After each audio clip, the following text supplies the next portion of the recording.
Madame, Monsieur, bonsoir. Bienvenue dans l'Hebdo Éco, votre rendez-vous avec l'économie sur Médien TV. Fin d'année oblige, l'Hebdo Éco consacre le numéro d'aujourd'hui à une rétrospective des faits marquants de 2016, les principaux événements qui ont marqué la sphère économique mondiale, mais aussi régionale. Nous allons en discuter avec les invités qui sont avec moi aujourd'hui sur le plateau. J'ai le plaisir de recevoir Monsieur Alfredo Valadão. Bonjour. Bonjour. Alors vous êtes chercheur invité à l'OCP Policy Center et également professeur à Sciences Po Paris. C'est cela. Bienvenue. Merci. Également sur ce plateau avec moi, Monsieur Otávio Canuto. Bonjour. Bonjour. Alors vous êtes directeur exécutif à la Banque mondiale. Exactement. Bienvenue à vous aussi. Également autour de cette table, j'ai le plaisir de recevoir Monsieur Dominique Bocquet. Bonjour. Bonjour. Alors vous êtes contrôleur général au ministère de l'économie et des finances français. Bienvenue à vous. Merci beaucoup. Alors, selon les dernières perspectives du Fonds monétaire international, perspectives de croissance mondiale, des perspectives, rappelons-le, qui ont été revues à la baisse, eh bien la croissance mondiale s'établirait autour de 3,1% et pourrait rebondir en 2017 à 3,7%. Pourquoi, selon vous, on a revu à la baisse cette perspective de croissance? Qu'est-ce qui a joué en défaveur de la croissance mondiale? Monsieur Bocquet. Eh bien, plusieurs facteurs ont joué. D'abord, le fait qu'il y a eu un changement d'équilibre entre pays émergents et pays avancés. Ensuite, les marchés financiers ont horreur des incertitudes. Et il y a eu cette année beaucoup d'incertitudes. Et donc, ça a suffi très largement à créer un ralentissement. Mais il peut y avoir d'autres causes, évidemment. Alors, vous avez parlé justement de marchés émergents. Monsieur Canuto, nous ressentons un certain ralentissement de ces pays qui ont connu un des pics de croissance, en l'occurrence ces 10 dernières années, et je fais bien sûr allusion aux BRICS. Pourquoi? Ouais, écoute, les scénarios que le FMI a fait la dernière fois étaient avant les élections américaines.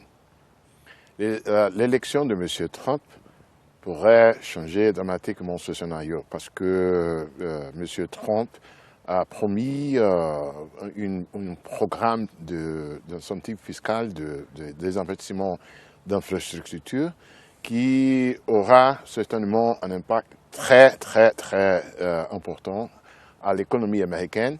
Et tout va dépendre d'ici M. Trump adopte des politiques protectionnistes ou non. Ça va changer, ça va bouleverser tous les scénarios qu'on a fait préparer avant l'élection. Ceci dit, il y a différence entre programme, en tout cas qu'il a annoncé, programme de campagne, et le véritable programme, en tout cas, de son quinquennat, M. Valadão. Ça, on ne sait pas encore. On va voir quand il arrivera au pouvoir ce qu'il va faire. La seule chose que j'ai remarqué, c'est qu'en fait, il a donné toute la gestion macroéconomique des États-Unis à la banque Goldman Sachs. Donc, je ne sais pas qu'est-ce que ça veut dire. Qu'est-ce que ça pourrait? Est-ce que ça veut dire que la finance reprend le pouvoir, notamment suite elle s'est affaiblie, on va dire, cette image de la finance après la crise de 2008. Est-ce que donner le pouvoir macroéconomique américain à la Goldman Sachs, entre guillemets, non, c'est pas le pouvoir économique. J'ai jamais cru que la finance avait tout le pouvoir dans le monde. Ça, c'est une première chose. Non, ce qui se passe, c'est que dans ce qu'annonce Trump, mais il faut voir s'il le met en place, c'est en gros libéraliser un peu plus et diminuer les réglementations concernant la finance, ça c'est une chose, et essayer de faire rapatrier aux États-Unis une partie des fonds que les multinationales ont ailleurs, en baissant leurs impôts, etc. Ce qui peut arriver dans un gouvernement Trump, c'est qu'une sorte de... il va sucer un peu les capitaux du monde entier, parce que si en plus il fait des travaux d'infrastructure, etc., il y aura beaucoup d'argent qui va revenir, ce qui peut faire augmenter le dollar, d'ailleurs, ce qui commence déjà à arriver. Mais pour en revenir à l'histoire du ralentissement, il faut faire très attention quand même. Parce qu'aujourd'hui, il y a beaucoup de choses qu'on n'arrive plus à mesurer. On est en train de mesurer une nouvelle économie avec des indices et des concepts anciens. Monsieur Canut a publié un magnifique papier à l'OCP Policy Center sur l'histoire du commerce international. C'est-à-dire aujourd'hui, comment est-ce qu'on mesure un produit national brut quand vous avez, comment vous mesurez la productivité des emails? Comment vous mesurez la productivité des apps? Tout ça, on est en train de changer de modèle économique et donc tous les anciens indicateurs qu'on garde du passé, de la production de masse pour la consommation de masse, etc., commencent à vieillir. Et donc on ne sait plus si c'est positif ou négatif quand on voit une croissance plus basse ou une croissance plus haute. Et donc il faut faire très attention, on est dans un moment de transition très grand. Il faut réadapter nos instruments, il faut réadapter nos têtes à une nouvelle économie qui est en train de se mettre en place dans le monde et qui n'est pas forcément très ouverte pour les pays en développement qui ont peu de moyens de participer à ce que j'ai appelé une fois l'économie digitale et tout ce qu'il y a là autour. Alors il y a beaucoup de choses avec lesquelles je suis d'accord avec M. Valadao. D'abord, il ne faut pas croire que la finance a tout le pouvoir. Et il y a une espèce de différence de perception entre le grand public qui a l'impression, parfois à juste titre, que des errements de la finance continuent, comme les rémunérations mirobolantes par exemple, mais parfois excessives, et en même temps les professionnels de la finance qui sentent, depuis la crise financière de 2008, une espèce de chape de plomb des contrôles prudentiels qui vont très très loin, ce que le grand public ne perçoit pas. Et par rapport à cette chape de plomb des contrôles prudentiels, c'est vrai que le discours de M. Trump peut apparaître comme un peu libérateur. Et donc il y a un petit côté élection du président Reagan, des États-Unis plus fiers d'eux, plus capables éventuellement de s'affranchir des régulations. Effectivement, une hausse du dollar qui, dans l'immédiat, est plutôt favorable à la croissance, à la fois aux États-Unis et éventuellement dans d'autres pays. Elle peut être défavorable pour les exportations américaines, ceci dit. Elle est défavorable à terme pour les exportations, parce que les économistes vous diront qu'il y a une espèce de courbe en J et qu'au départ, ça ne se voit pas. Très bien. Et donc l'effet immédiat est très favorable. Par ailleurs, effectivement, des programmes d'infrastructures, ce qui est plutôt sensé sur le plan économique, puisque les États-Unis ont des moyens financiers, et investir dans les infrastructures, c'est investir dans l'avenir. Donc il y a effectivement un ensemble de facteurs qui, psychologiquement, et contrairement à ce qu'on pouvait attendre, jouent plutôt aujourd'hui en faveur d'un optimisme. Mais nous le remarquons depuis l'élection de M. Trump, les investisseurs étrangers, en l'occurrence les grands fonds d'investissement, ont retiré une bonne partie de leurs billets dans les marchés financiers, notamment en Asie du Sud-Est, en Inde et en Turquie, M. Canouton. Oui, parce que je suis d'accord. Ce qui se passe, c'est qu'il y a une narrative, une histoire, qui est la suivante. Monsieur Trump a promis des investissements en infrastructures qui vont monter jusqu'à $1 trillion. Et ça veut dire que toutes les industries traditionnelles aux États-Unis seront bénéficiées par ceux-là. Et en même temps, M. Trump a posé des menaces aux pays émergents qui pourraient profiter de la croissance américaine. Ça, c'était le cas clairement au Mexique et Chine. Et le marché financier a lu le suivant. Les bénéfices pour les entreprises américaines aussi parce que ça va être accompagné par un programme de réduction des impôts à compagnie et avec un protectionnisme. Ils ont changé, le changement, la transition était du marché émergent pour certaines compagnies traditionnelles aux États-Unis. C'est intéressant que le Nasdaq, que c'est l'indice qui est plus rempli avec des entreprises de la nouvelle technologie, ont resté derrière de Dow Jones, qui est plus traditionnel. Le dollar a monté aussi, et les taux d'intérêt à long terme aussi, parce que le marché, en même temps, regarde le suivant. Il y aura un mélange entre une combinaison entre plus croissance, mais aussi plus inflation aux États-Unis. Et le point de distribution entre vraie croissance et inflation, ça va dépendre, par exemple, de la façons par lesquelles M. Trump suivre ou non ces menaces protectionnistes. Ah, vous avez évoqué ce point très important du protectionnisme. C'est une expression qui revient à la mode. On parle de protectionnisme comme un élément, un argument pour convaincre les masses. Et il y a cette naissance on peut dire peut-être le renouvellement ou la naissance de ce terme de démondialisation économique. Où en est-on? Est-ce qu'on a vraiment commencé ce procédé? Moi, je ne crois absolument pas. Moi, ce que je crois, c'est qu'on est en train de passer d'un type de globalisation à un autre type de globalisation. C'est-à-dire? C'est-à-dire que pendant les derniers 20-30 ans, la globalisation, c'était la globalisation du mouvement des produits et des personnes. C'était ça en gros avec les chaînes de valeur transnationales, etc. etc. Oui. Aujourd'hui, il y a une transition qui se fait où cette mondialisation-là descend, mais il y a une autre qui vient, c'est la globalisation des informations, des designs, des réseaux. Hein, je vais vous donner simplement un exemple qui colle très bien avec le Maroc. En France aujourd'hui, vous avez le gros des distributeurs de vêtements qui sont en crise. Pourquoi? Parce qu'ils achetaient en Chine des grosses quantités, à très bas coût, mettaient ça dans des containers, ils arrivaient en France 3 mois après, ils distribuaient pendant 6 mois, voilà. Et tout d'un coup, vous avez une entreprise comme Zara, espagnole, oui, où il n'y a pas un seul ouvrier dans l'entreprise, pratiquement, il n'y a que des designers, qui changent la mode toutes les 15 jours, toutes les semaines, et chaque fois qu'ils trouvent un nouveau design, ils le mettent sur ordinateur, ils l'envoient au Maroc, ou au Portugal, ou en Espagne, ils font des séries plus courtes, qui sont immédiatement mises sur le marché, ça dure 2 semaines, et hop, et ça passe, et ça passe. Et donc ça, c'est une nouvelle façon de produire, qui fait que les vieilles chaînes de valeur à l'ancienne commencent à plafonner dans beaucoup de domaines. La Chine aujourd'hui a un gros problème, parce que la Chine a fait toute sa croissance, parce qu'elle a trouvé une niche. Elle prend des parties et composants du monde, elle prend des matières premières de l'autre, elle crée des produits finis, elle vend à qui? Elle vend à l'Europe et aux États-Unis.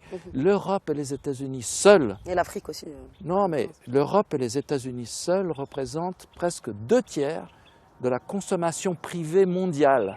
La Chine, c'est 6%. Donc, qu'est-ce que ça signifie? Les Chinois, ils savent qu'ils ne vont plus vendre autant, donc ils disent qu'il faut développer le marché intérieur. Sauf que pour développer une consommation intérieure, il faut libéraliser le crédit. Et si on libéralise le crédit, c'est la fin du Parti communiste chinois, parce que c'est ça le seul pouvoir qu'ils ont, c'est de distribuer le crédit interne. Ce qui montre comment la Chine fait un pas en avant, un pas en arrière, un pas en avant, un pas en arrière, un pas en avant, un pas en arrière. Et ils commencent à avoir très peur, parce qu'on oublie toujours que passer de 0 à 100, c'est beaucoup plus facile que de passer de 100 à 110. Nous, les Brésiliens, on sait ça. Parce qu'on a fait ce qu'a fait la Chine, mais dans les années 60. On avait des taux de croissance de 12-14%. Et hop, une fois qu'on est arrivé à un plafond, on n'a pas réussi à faire le pas. On a resté à... Est-ce que je peux dire une chose très importante? Je vous en prie, monsieur Canetti. Je voudrais que M. Trump écoutait M. Valadão.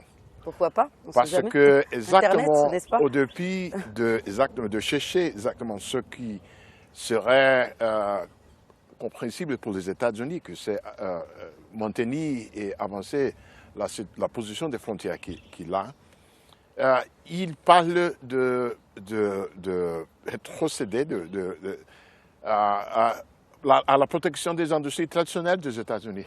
C'est contre l'histoire.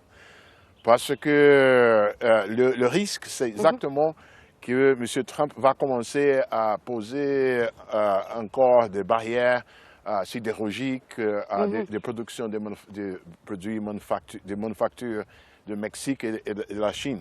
Pendant que la Chine, comme M. Valadão a dit correctement, à ce moment-là, elle cherche de monter à l'échelle dans le value chain, oui, chaîne de valeur. Monter en gamme, elle cherche à monter en gamme. Exactement, exactement. Oui. Moi, je suis d'accord avec ce qui a été dit tout à l'heure, c'est-à-dire qu'il n'y a pas de démondialisation possible. Mais effectivement, les moteurs de la mondialisation, tels qu'ils ont fonctionné jusqu'à présent, s'essoufflent. Ils s'essoufflent parce qu'ils reposaient trop sur les échanges de marchandises et sur l'avantage, je dirais, numérique de coût de la Chine, et qu'à un moment donné, eh bien, cet avantage s'épuise. Et d'autre part, on oublie une chose, c'est que les pays émergents ont bénéficié d'une ouverture des marchés des pays de l'OCDE extraordinaire, parce que ces pays de l'OCDE ont négocié pendant 30 ans, entre 1947 et, disons, la fin des années 70, des mesures d'ouverture réciproque très très grandes, dont ils ont donné le bénéfice aux pays émergents, puisqu'il suffisait d'être membre de l'OMC pour avoir cette ouverture. Et aujourd'hui, les pays occidentaux se disent nous, on a donné une ouverture en supposant qu'on avait des économies de marché, donc des animaux économiques assez proches de ce que nous sommes, et ce n'est pas tout à fait le cas. Et cette année, c'est l'année où la Chine doit se voir reconnaître le statut d'économie de marché. Mais elle n'est pas tout à fait une économie de marché avec toutes les règles du jeu. Et donc, ça ne justifie pas le protectionnisme, mais ça explique le thème du protectionnisme. Ça ne justifie pas le protectionnisme parce qu'il faut permettre aux pays émergents de bénéficier de leur avantage de coût, c'est ça le développement. Et ça bénéficie aux consommateurs. Mais en même temps, il va y avoir des bras de fer, je pense, importants, entre pays émergents et pays occidentaux. Les pays occidentaux n'ont pas dit leur dernier mot dans l'économie mondiale, parce que c'est quand même des économies où le marché est très profondément implanté, où les infrastructures, les institutions sont très fortes. Donc les pays occidentaux n'ont pas dit leur dernier mot. Et en même temps, les pays émergents gardent l'avenir pour eux, ont fait des efforts, ont appris, le cas d'ailleurs de nos amis sont d'origine brésilienne, et le Brésil est un pays qui a quand même énormément progressé, qui s'est ouvert considérablement, qui a développé une maîtrise des sujets monétaires, a vaincu l'inflation, globalement, même s'il oui. reste encore parfois des bouffées d'inflation. Donc ces pays ont l'avenir pour eux, mais il y a la recherche d'un nouveau, dans le cadre de ce que vous avez appelé la prochaine phase de la mondialisation, de nouvelles formes d'équilibre qui n'est pas encore du tout calée. Il faut faire attention à une chose, c'est que les électeurs de Trump, et même les entreprises traditionnelles, risquent d'avoir un très mauvais réveil. Dans la mesure où, si vous prenez le cas de Ford, qui investit au Mexique, qui fait une partie de ces choses au Mexique, sa production au Mexique. Oui. Trump dit, vous ramenez votre production ici, sinon on va vous mettre une barrière.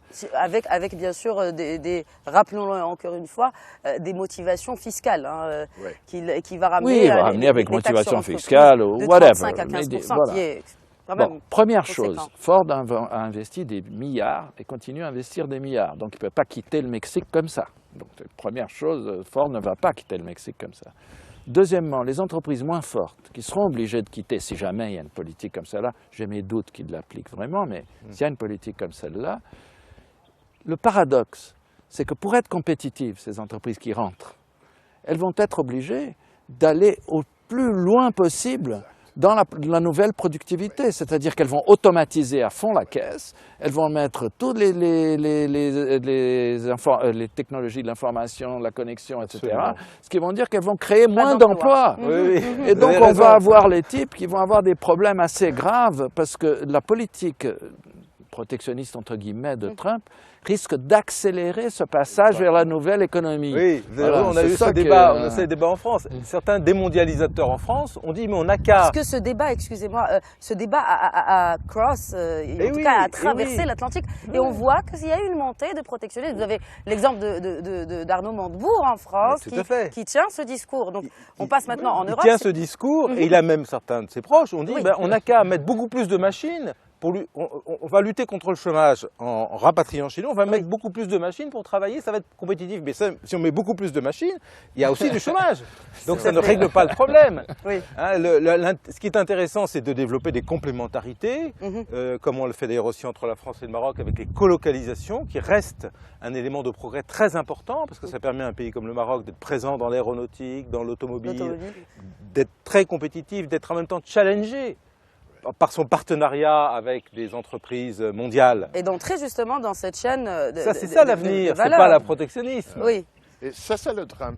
Écoute, ce qui s'est passé avec la classe moyenne des pays avancés, c'est dommage, c'est vrai, mais le problème c'est que le mythe s'est développé de que c'était à cause de migration ou de commerce.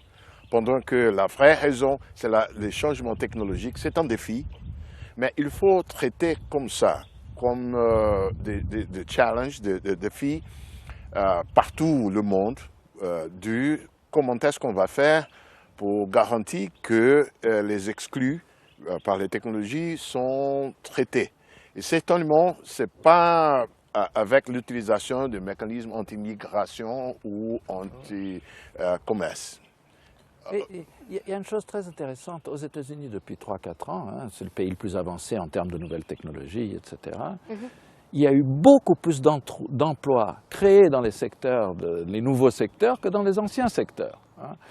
Mais là, on a un problème pour les pays en développement, pas seulement la Chine, les autres. On a bénéficié de la globalisation dans les derniers 15 ans parce que chacun de nous a trouvé des niches à l'intérieur de ces grandes chaînes de valeur traditionnelles, hein, transnationales, de production de masse, pour une consommation de masse, etc., tout ça. Or, ces chaînes-là, aujourd'hui, face à la nouvelle économie, ce qui se passe, c'est que leurs marges de profit descendent très fortement. Depuis 2 ou 3 ans, nous avons une consolidation énorme dans les chaînes de valeur, c'est-à-dire des mergers and acquisitions, je sais pas comment on dit ça, des achats, des fusions-acquisitions sont très forts. Et donc ces chaînes sont en train de se organiser en 3 grands pôles, le pôle Chine-Japon, le pôle Europe, le pôle États-Unis, avec chaque pays ou chaque industrie qui trouve des niches à l'intérieur de ce genre de trucs, mais c'est des industries qui arrivent au bout. Hein. Le problème, c'est que nous, dans les pays en développement, on n'est pas capable d'être compétitif au plus haut niveau de la chaîne de valeur. Et là, on se retrouve avec des chaînes de valeur traditionnelles qui, elles, vont continuer. Bien sûr, c'est gros, c'est énorme, etc., mais avec moins de profit, moins de choses. Donc, la véritable chose, c'est de dire, dans la nouvelle globalisation qui s'annonce, qui et quelle région et qui va mettre dans la poche la plus grande part du profit global et de la valeur ajoutée globale. Avec des exceptions. Par exemple, ce que le professeur Valadon dit, ça ne veut dire pas que les pays émergents sont condamnés à être où ils sont. Parce qu'il y a des possibilités, par exemple, de faire d'acquisition de valeur aux chaînes associées à ressources naturelles. Par exemple, au Brésil, l'agriculture sophistiquée au Brésil est tellement intensive de technologies, de services, d'utilisation d'équipements, etc., qui dispute la première position avec l'agriculture américaine. La raison pour barrière à l'entrée des produits agricoles brésiliens ici à l'Europe, c'est exactement pour ça. Oui. Il y a de valeurs, beaucoup de valeurs en termes de services. La même chose avec la production de pétrole au Brésil avant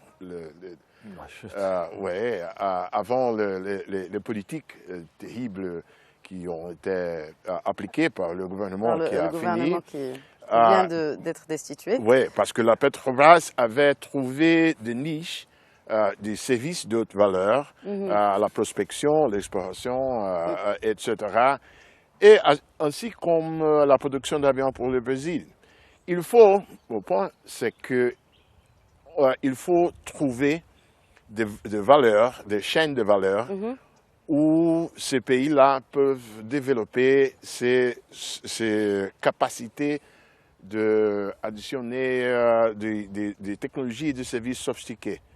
Le modèle antérieur, c'est le modèle qui a probablement touché les limites comme M. Valadon a... Alors, juste un exemple très intéressant. Oui.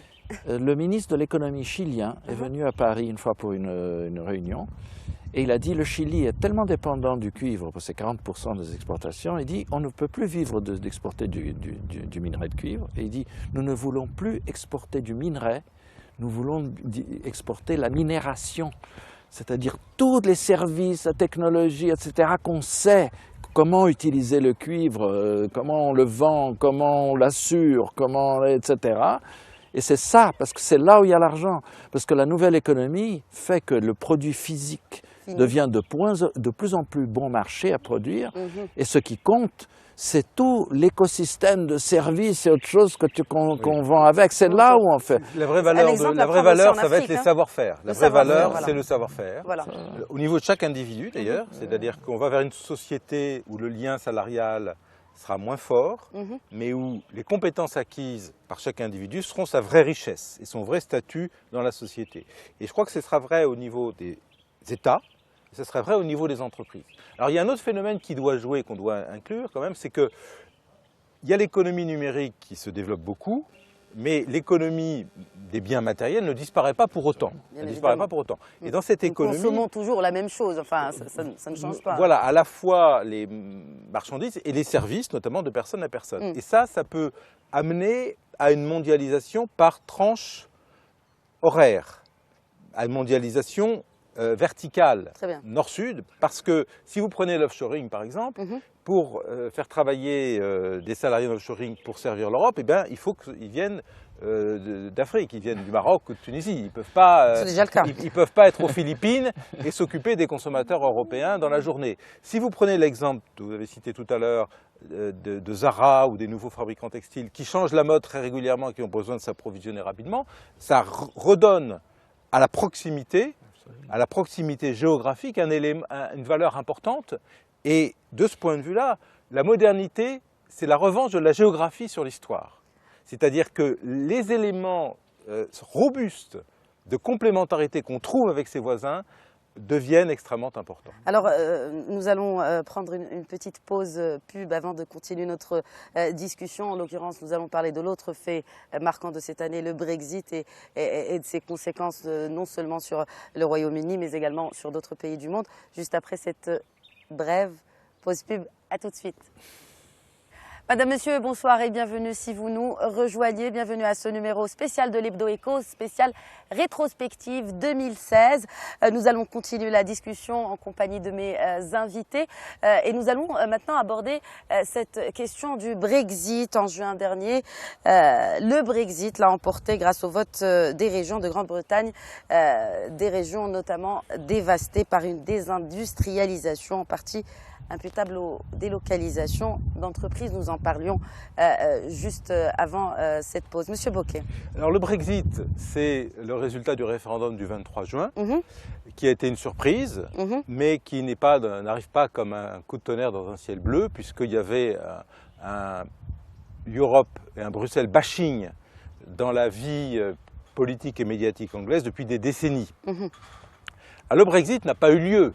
Il ne faut jamais oublier, c'est-à-dire que les électeurs ont donné mandat au gouvernement britannique, David Cameron a démissionné, Theresa May est arrivée au 10 Downing Street, mais ils n'ont toujours pas appuyé sur le bouton du Brexit, c'est-à-dire sur le bouton du siège éjectable qui est prévu dans les traités européens, qu'on appelle l'article 50, parce qu'ils s'aperçoivent que c'est beaucoup plus compliqué qu'ils ne le pensaient. Pour vous donner un exemple, si vous allez à la bibliothèque de la Chambre des communes, vous regardez le registre des lois, il y a 14 000 lois britanniques, 14 000 qui sont d'origine européenne. Donc, tout ça pour dire que le Brexit, c'est un chantier pour au moins 2 ans, puisque c'est la négociation qui va normalement être déclenchée l'année prochaine par Theresa May. Bruxelles urge Londres à déclencher. Savoir, c'est normal. Et les pays du continent, les pays membres, les autres pays membres, les 27 pays membres aimeraient bien que les Anglais se décident vraiment. Mais ensuite, il y aura une négociation qui devrait durer 2 ans, un peu moins de 2 ans. Et après, il y aura forcément, semble-t-il, une période de transition. Et donc, c'est un sujet pour les 4 ou 5 années qui viennent. C'est un sujet très difficile pour l'Union européenne, parce que ça crée, comme ce qu'on a évoqué tout à l'heure, une incertitude supplémentaire majeure. Sur les marchés, oui. C'est la première fois qu'un pays veut sortir de l'Union. En même temps, c'est aussi la balle qui est comme dans le camp des Anglais, des Britanniques. Je veux dire, les Anglais, c'est un lapsus, puisque vous savez que l'Écosse a voté pour le Remain.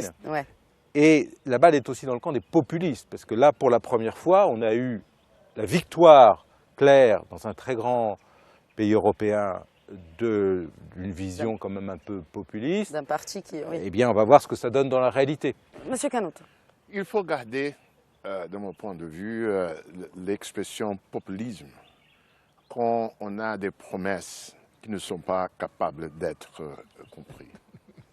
On connaît ça très bien en Amérique latine. Un peu partout, ça a Oui, été le cas en France aussi. Le populisme a existé en Amérique latine avant les autres pays. Ah ouais. Il y a une longue tradition populiste depuis en Argentine aussi. l'Argentine. Le général Boulanger. Oui, mais il n'a jamais été au pouvoir, à la différence de Ferron. Ne parlons pas géopolitique. Moi, j'imagine le suivant. Peut-être je suis naïf, mais je ne crois pas à un Brexit radical. Oui. J'imagine que le résultat sera négocié. Et c'est une marque très importante pour comprendre que l'équilibre, probablement, entre les pays constitutifs de la communauté européenne, le Brexit a exprimé les limites que leurs populations ont par rapport à l'homogénéisation dramatique à partir de Bruxelles. L'équilibre, la position est stable, ça sera à un certain point intermédiaire. Oui. J'imagine que ça c'est le résultat au final de ce processus-là. Très bien. Alors justement, vu que nous ne disposons pas de beaucoup de temps, nous allons parler maintenant, vous avez évoqué le climat. 2016 est certainement l'année du climat, de la transition énergétique, de l'efficacité énergétique. L'accord de Paris est entré en vigueur le 4 novembre, il a été signé en avril. Marrakech a accueilli, nous sommes à Marrakech, la ville a accueilli la COP22. Alors du point de vue justement de transition énergétique, là, un nouvel acteur est entré en jeu. Nous parlons de la société civile qui entre, en tout cas, qui accompagne les États pour appliquer ces points que contient l'accord de Paris. Est-ce que nous sommes véritablement en train de vivre un changement de stratégie des États, parce que ça s'est limité. Les stratégies étatiques se limitaient à des plans qu'on dessinait, enfin en tout cas à des études, sans appliquer les gens qui sont vraiment sur le terrain.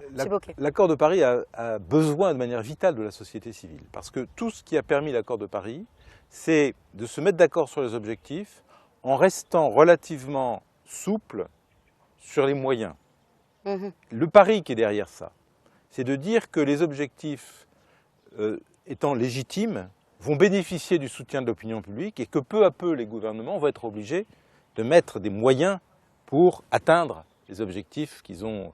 Et donc par rapport à ça, la société civile est essentielle, mais il y a aussi des mécanismes qui peuvent être plus économiques à travers les marchés, par exemple l'idée de green bonds.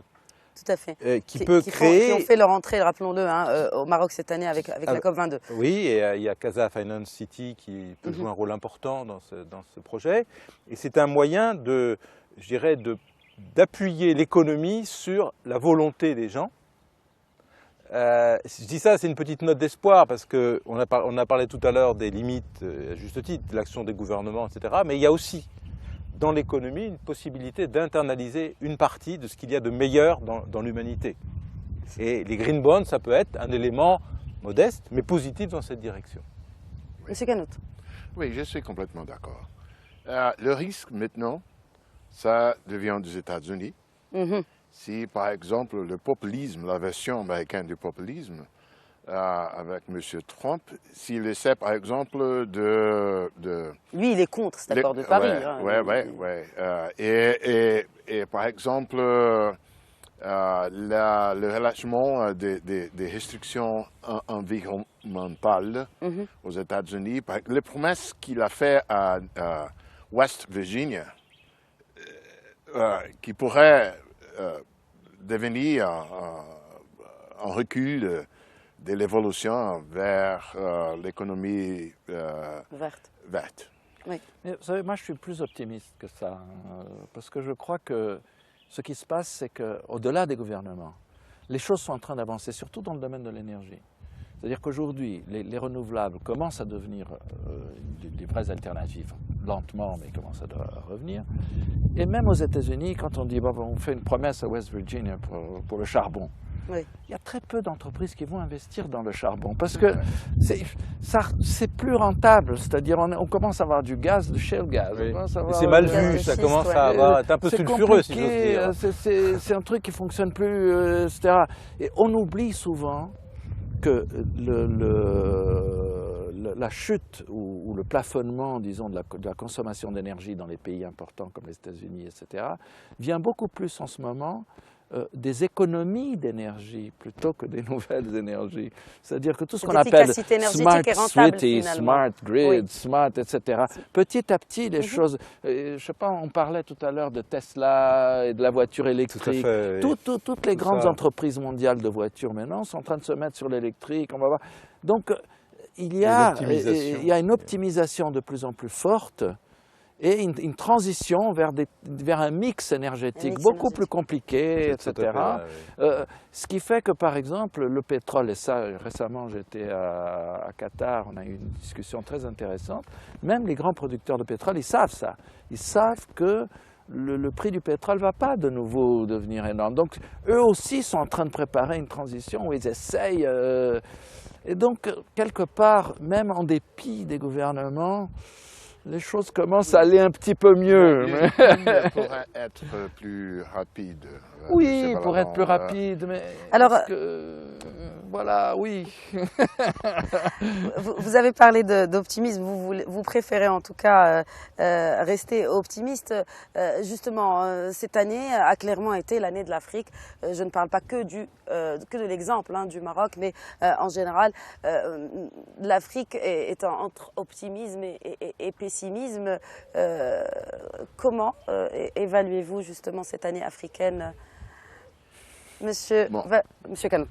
Écoute, il y a de plusieurs Afriques, comme on sait. Il y a des situations très différentes. Nous sommes préoccupés avec les cas de pays qui n'ont pas utilisé bien le super cycle de prix de commodities, qui sont endettés. Et maintenant, à la baisse, ils fassent de défis énormes pour mettre leur maison à l'ordre. Ça, c'est un problème parce que il y a les leçons historiques, il paraît qu'ils n'étaient pas compris. En même temps, il y a des parts de l'Afrique où le management macroéconomique était aussi bien et les pays sont préparés pour passer les challenges au devenir. C'est haut en bas. Alors, à ce moment-là, il y a des pays qui auront de faire de ajustements. Il n'y a aucune possibilité. L'Afrique est un continent neuf, en fait. C'est ça qui est intéressant. C'est que c'est un continent dont le potentiel de développement était très sous-utilisé, qui vendait ses matières premières sans les transformer, qui ne commerçait pas en son propre sein, à l'intérieur d'elle-même. Et on voit bien que les tendances d'aujourd'hui sont très nouvelles pour l'Afrique. D'abord parce tout le monde est favorable au commerce sud-sud aujourd'hui, et il est en train de naître en Afrique. Le Maroc a un rôle très important dans ce domaine-là. L'Afrique va développer la population de ses villes de manière considérable, et le développement, c'est quand même beaucoup les villes, parce que c'est dans les villes que les compétences humaines, on parle du savoir-faire tout à l'heure, se rassemblent et interagissent. Et puis l'Afrique aussi a beaucoup appris des 50 dernières années. Elle a beaucoup appris. Ça a été parfois dur, il y a eu les programmes d'ajustement, c'était dur, il y a eu les guerres civiles, il y a eu l'apprentissage de la paix, d'une certaine stabilité financière. Mais je pense que l'Afrique a intégré ces messages-là, qu'elle a une solidité qu'elle n'avait pas autrefois. Et c'est pour ça que c'est effectivement une belle idée d'avenir qui va se concrétiser à travers le développement de l'Afrique. Monsieur Valada. Et le Maroc, c'est sûr. Le Maroc, c'est très important. Parce que le Maroc est un exemple qui peut lidérer au-delà de sa taille. En tant que leader, oui. Oui, comme exemple de ce qu'il doit faire pour toute l'Afrique, l'Afrique subsaharienne, mais aussi l'Afrique du Nord. La gouvernance des politiques responsables macroéconomiques, la relation avec le flux de migration, l'incorporation de la société civile, etc. On pose des espoirs au Maroc comme un exemple pour toute la région. Oui, moi j'aimerais appuyer ce que vient de dire mon ami Taviane. Le Maroc est devenu un exemple aussi parce qu'il a compris qu'on rentre dans une nouvelle phase de la géoéconomie et de l'économie internationale, et il est en train de jouer une carte intéressante qui est celle de devenir un hub entre l'Europe et l'Afrique, avec une vraie stratégie là-dessus, hein, et trouver des niches de valeur ajoutée très intéressantes entre ces deux choses-là. Mais pour en revenir à ce qu'on disait sur l'Afrique, l'Afrique n'existe pas. Il y a des Afriques, hein, et donc il y a des choses très différentes. Pourtant, excusez-moi de vous interrompre, il y a quelque temps, justement, dans le cadre de la même émission, il y a un des intervenants qui me disait certains investisseurs voient l'Afrique comme un seul pays. De moins en moins. Ah. De moins en moins. De moins en moins, on commence à aller chercher là où il y a la croissance, là où il y a les choses. Mais j'aimerais qu'on fasse très attention. Je suis totalement d'accord sur l'idée que c'est les grandes villes, c'est là, la nouvelle classe moyenne, tout ce discours dont on fait. La question, ce n'est pas les potentialités, la question pour que ça fonctionne, c'est la demande solvable. Pour avoir une demande solvable, c'est-à-dire des gens qui sont capables d'acheter les choses, il faut que l'ensemble de l'économie fonctionne. Oui. Alors justement, nous avons 2 minutes qui nous restent. Je vais juste terminer sur des perspectives de 2017, c'est dans quelques jours. Un petit mot sur demain. Monsieur Canuto. Modération. Modération. Oui, ça c'est ce que j'espère. C'est un mélange de désir et d'espoir et qui les extrêmes ne cherchent des solutions radicales à les difficultés qui sont réelles. Monsieur Bocquet. Construction. Construction après la COP 22 qui a été formidablement bien réussie par le Maroc. Le Maroc garde la présidence pendant un an. Oui. Donc construction de la poursuite de la mise en œuvre de l'accord. Construction de nouvelles relations entre pays émergents et pays de l'OCDE, disons, et puis construction du développement de l'Afrique sur des bases qui devront être des bases tangibles, comme le disait très justement tout à l'heure M. Valadao, et des bases solides. C'est ça, il faut donc construire. Construire. Un dernier mot, M. Valadao. Optimisme. Pour une seule raison. C'est le vôtre, hein. Vous l'avez. Pour une seule raison. Plusieurs pour fois. une seule raison. Les optimistes ne souffrent qu'à la fin, tandis que les pessimistes souffrent tout le temps. Écoutez, donc nous avons modération, construction, optimisme. Excellent, pour commencer cette année, il me semble que c'est de très bonnes résolutions. On devrait s'en inspirer. Merci, messieurs, d'avoir accepté l'invitation de l'Hebdo Éco.